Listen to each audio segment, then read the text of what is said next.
तो आज फिर मैं अपनी छत पर आ गई हूँ फ्री की सब्जियाँ तोड़ने के लिए। तो हेलो दोस्तों, कैसे हैं आप सभी। मेरे टेरेस गार्डन में आप सभी का स्वागत है। तो सबसे पहले हम तोड़ लेते हैं करेले को। तो ये फ्री के करेले हैं। ये फ्री के इसलिए हैं क्योंकि ना ही हमने इसके बीज खरीदे हैं, ना ही इसके लिए कोई खाद खरीदी है। सिर्फ इसे किचन वेस्ट में ग्रो किया था। किचन वेस्ट में ही करेले के कुछ बीज थे, अपने आप ही निकल आए थे। तो वही हमें 3 महीने से लगातार हार्वेस्टिंग दे रहे हैं। तो करेला ग्रो करना बहुत ही आसान है। करेला ग्रो करना चाहते हैं तो आप अभी भी लगा सकते हैं। आपको दिसंबर तक इसकी हार्वेस्टिंग मिलेगी। तो करेले आप ज़रूर लगाइए। ना ही इस पे ज़्यादा कीड़ों का अटैक होता है, ना ही आपको कोई स्प्रे करने की ज़रूरत होती है, ना ही ज़्यादा खाद वाद डालने की ज़रूरत होती है। थोड़ी सी गोबर खाद और मिट्टी में लगा देंगे ना तो बहुत ही आसानी से लग जाता है। और यदि आप पुराने गार्डन है, आपके पास पुरानी मिट्टी है, तो आप किचन वेस्ट और ये गार्डन वेस्ट का इस्तेमाल कर कर भी सब्जियां ग्रो कर सकते हैं। जैसे कि अब मैं ज़्यादा खाद वाद नहीं डालती, मैं जो भी किचन वेस्ट होता है और गार्डन का वेस्ट होता है उसी से मिट्टी तैयार कर लेती हूँ।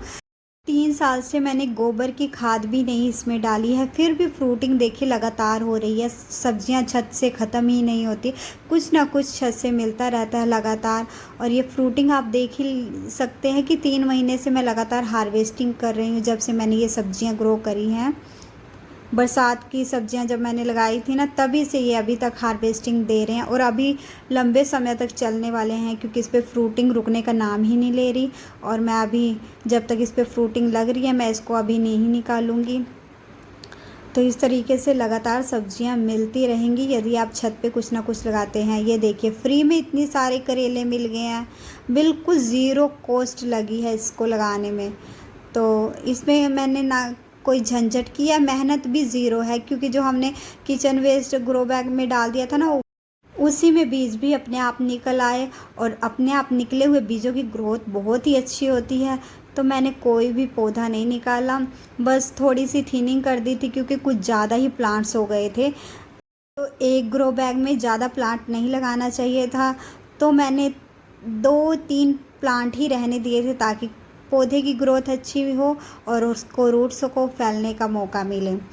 तो इस तरीके से आप करेले ज़रूर लगाइए। तो ये देखिए तोरी, तोरी भी हम हार्वेस्ट कर लेते हैं। मैंने तोरी वाले ग्रो बैग में तोरी लगाई थी ना, तो इसमें भी करेले के बीज कुछ निकल आए थे क्योंकि किचन वेस्ट मैंने डाला था। तो तोरी के कुछ ही बीज निकले क्योंकि करेलों ने उनकी जगह ले ली थी। तो तोरी के मेरे पास शायद 2 से या 3 प्लांट होंगे। तो इन पे भी लगातार तोरियां लग रही हैं। और ये एक ही बैंगन का प्लांट है इस टाइम में मेरे पास, और नए मैंने लगा दिए हैं, तो जल्द हमें ज़्यादा हार्वेस्टिंग भी मिलेगी बैंगन की। और ये लॉन्ग बीन्स हमें अभी पिछली 3-4 दिन पहले ही मैंने इसकी हार्वेस्टिंग ली थी, बहुत सारी बीन्स तोड़ ली थी। तो 2-4 ही रह गई हैं क्योंकि इतनी सारी बीन्स हार्वेस्ट कर चुके हैं हम इससे। तो ये भी हम तोड़ लेते हैं क्योंकि लगी रहेगी तो ये पक जाएगी। तो इस तरीके से हमने 4 सब्जियां तोड़ ली हैं, 4 तरह की। और देख लेते हैं कुछ मिल जाता तो। बीन्स हमें ढूंढनी पड़ती है क्योंकि बीच में छूट जाती है ना, तो वो सीड्स पड़ जाते हैं। और इतने सारे सीड्स हम क्या करेंगे, ऑलरेडी बहुत सारे सीड्स हो गए थे जो हमें दिखाई नहीं देते थे, वो फलियां हमने स्टोर करके रख ली है। नेक्स्ट टाइम हम उसी से नए बीज ग्रो कर देंगे। तो ये लौकी है, लगातार आ रही है। और ये देखिए प्लांट्स की हालत देखिए, बिना किसी केयर के चल रहे हैं ये, क्योंकि मैं जब जाती हूँ तो ही इनकी थोड़ी सी केयर करती हूँ और ये हमें बदले में बहुत सारी हार्वेस्टिंग देते हैं। तो अभी ये सॉफ्ट है और ये आपको थोड़े से दाग दिख रहे होंगे क्योंकि, लेकिन लौकी बहुत ही हेल्दी है। ये दाग इसलिए पड़े हैं क्योंकि तेज हवा चलती है ना, तो ये घिया झूलती रहती है हवा में, तो ये बेल की रगड़ लग जाती है। जो इसकी स्टेम्स होती हैं उन्हीं से इन पे स्क्रैच पड़ जाते हैं।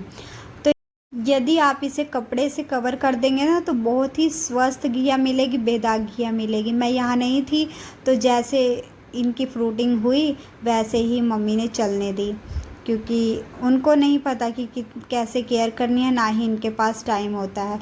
मैं ही करती हूँ जितना भी गार्डन का काम होता है। तो दो गार्डन को मैं खुद ही मैनेज करती हूँ। थोड़ी बहुत केयर करने के बाद भी ये लगातार फ्रूटिंग करते रहते हैं, इन पे सब्जियां लगती रहती है। और ये देखिए भाजी भी हमारी रेडी है तोड़ने के लिए, इसको हम बाद में तोड़ेंगे।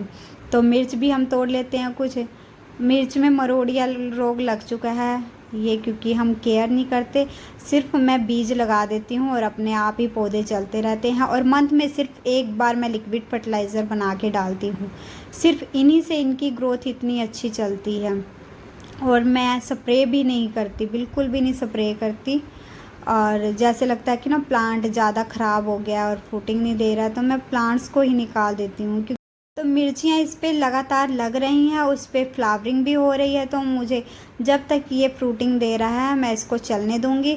और नए प्लांट्स भी मैं तैयार कर रही हूँ, ताकि जब भी मुझे कोई ग्रो बैग खाली मिले या कोई मैं जुगाड़ करके उनको लगा सकूँ जब प्लांट रेडी हो जाएंगे। तो ये देखिए इतनी अच्छी मिर्चियाँ लगी हुई हैं, फिर भी इस पर इसकी मिर्ची में कोई कमी नहीं आई है। मैं थोड़ी ही हार्वेस्ट करूँगी, क्योंकि मैं फ्रेश तोड़ लूँगी जब भी मुझे ज़रूरत होगी। तो थोड़ी सी हमने मिर्चें ले ली हैं इस तरीके से। तो मिर्च भी आप अभी ग्रो कर सकते हैं, ये बहुत ही आसानी से लग जाती है। अभी भी इसके बीज डाल देंगे ना, तो मिर्च आपको 1 मंथ बाद फ्लावरिंग देने लगेगी। 40 से 45 दिन में इस पे फ्रूटिंग बननी स्टार्ट हो जाती है। तो आप मिर्च ज़रूर लगाइए। और ये देखिए मैंने थोड़ी सी मिर्च हार्वेस्ट कर ली है, और ये बहुत तीखी है। तो एक बार की सब्ज़ी में सिर्फ 3 मिर्च में ही हमारा काम चल जाएगा, क्योंकि हम स्पाइसी खाते हैं। तो 3 मिर्च बहुत है हमारे लिए। तो ये देखिए इतनी अच्छी हार्वेस्टिंग हमें मिल चुकी है, और बिना किसी मेहनत के। तो इसके कोई भी बीज मैंने नहीं ख़रीदे। पिछले साल जो मैंने घिया लगाई थी, उसी से एक घिया छोड़ दी थी, उसी के बीज मैंने तैयार कर लिए थे। तो इस साल मैंने ना ही करेले के बीज खरीदे हैं, ना ही तोरी के। पिछली बार जो तोरी लगाई थी उसी से तोरी के भी बीज तैयार कर लिए थे। तो मैं इसमें से एक घिया का प्लांट निकाल देती हूँ। और इसमें लॉन्ग बीन्स देखिए अपने आप ही किचन वेस्ट में निकल आई थी ना, वो चल रही है।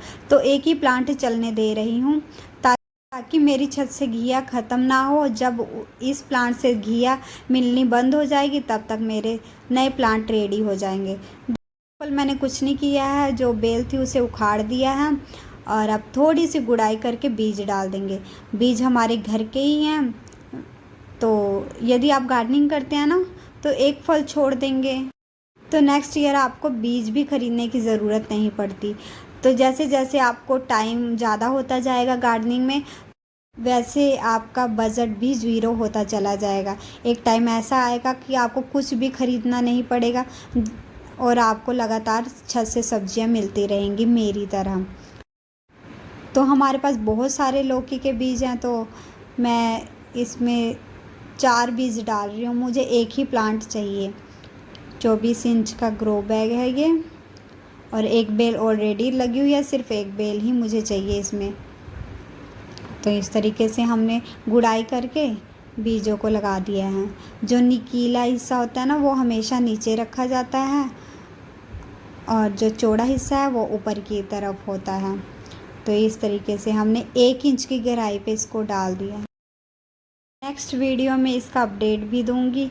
तो वीडियो पसंद आई है तो प्लीज़ लाइक करें और मेरे चैनल को सब्सक्राइब करें।